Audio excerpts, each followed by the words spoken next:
Today we will dive into tips and tricks you need to know before start playing new MMORPG Corepunk. Official launch, by the way, will be at the end of this year. If you are interested in what this game is, or what kind of changes they have made in the last few months, and what to expect in future, make sure to check this video covering all these topics. So, the art of efficient progression. Progression in Corepunk is a combination of questing and mob grinding. While quests provide a significant amount of experience at lower levels, they are not enough on their own to sustain progression. Players must supplement questing with other activities, such as farming mobs or joining a group events like dungeons or group farm to level up efficiently. Don't get me wrong, you still can do quests on higher levels and get decent rewards, but as for now, the most efficient way of getting valuable loot and lots of experience per hour in late game is mob farm. But let's start with basics. The single most important early game objective is to acquire a mount. First mount hoverboard costs 250 gold and provide a substantial 75% movement speed bonus. A game-changing enhancement for navigating the game's expansive, seamless open world. The movement speed bonus from a mount transforms a slow, methodical journey into a much more dynamic and time-efficient experience. The early game quests are designed to provide just enough experience and the resources to achieve this goal, making the mount a clear and rewarding milestone that should be the primary focus of a player's first few hours. There are plenty of other mounts in the game, such as mech spiders, horses, bikes, etc. And all of them have different passive effects, like as an example, hoverboards and monobikes can float, which will allow you to travel on water. Tooltips are very important. Many of the basics like opening your inventory, navigating the quest menu, using the map, crafting, gathering, or even adjusting camera might seem simple.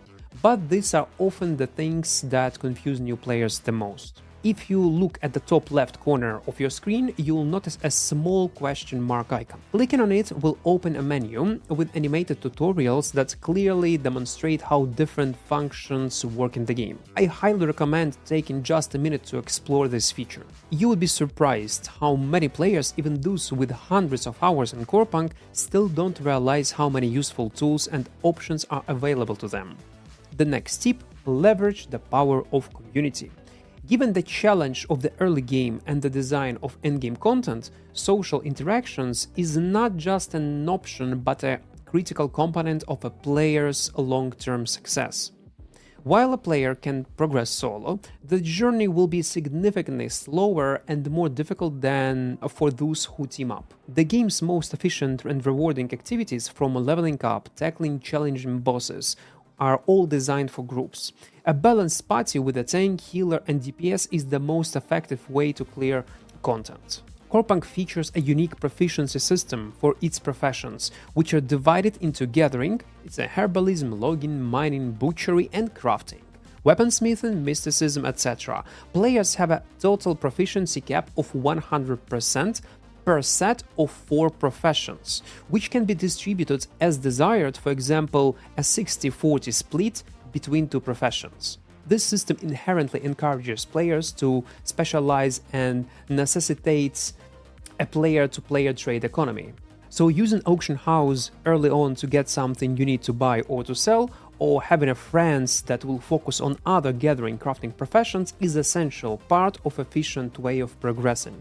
The next one is questing system. Quests in Corepunk work very differently compared to most MMORPGs you've probably played before. Unlike in other games, quest-given NPCs aren't highlighted, and you won't see any flashy icons floating above their heads. Instead, you'll need to manually talk to each NPC to discover if they have a quest for you.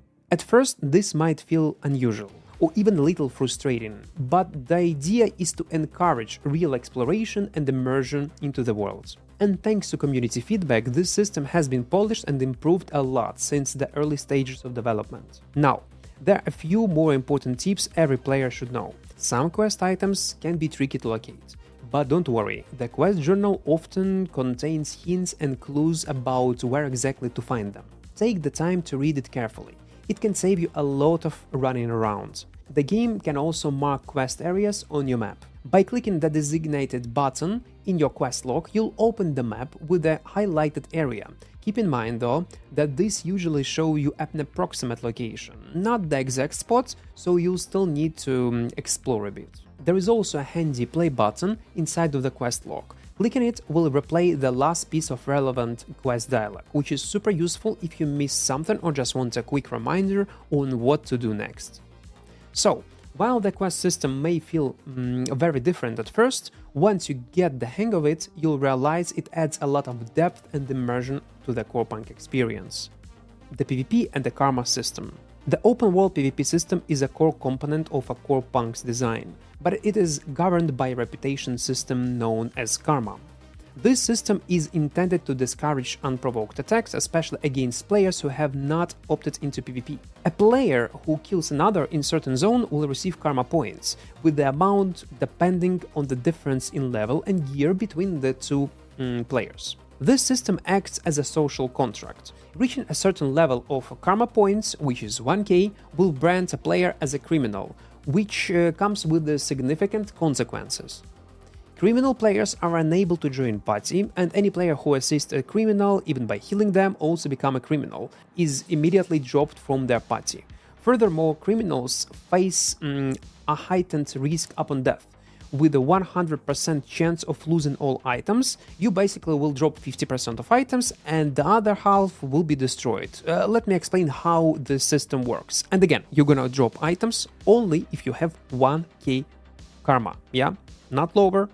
A brand new loot system has been added to Corepunk, called the Conquered Item Mechanic, when players with criminal status or those in Prison Island drop personal items. Those items now become marked as Conquered. This means the item can either be returned to its original owner through trade, if let's say you decide to sell his items back, or kept and equipped by the new owner. But there is also a catch. About 50% of all personal items that drop from a character are permanently destroyed, like I mentioned before. While there are consensual PvP modes like duels, arenas and battlegrounds, the open world system is designed to allow players killing with a step reputation penalty. The game also includes high-risk, high-reward zones like Prison Island, which is full loot PvP zone where death results in a loss of all equipped gear and inventory items. That's why always keep an eye on your karma points while you're in open world. In reality, such deaths with full inventory drop in open world are extremely rare. Killing few mobs around your level will restore your karma points pretty quickly,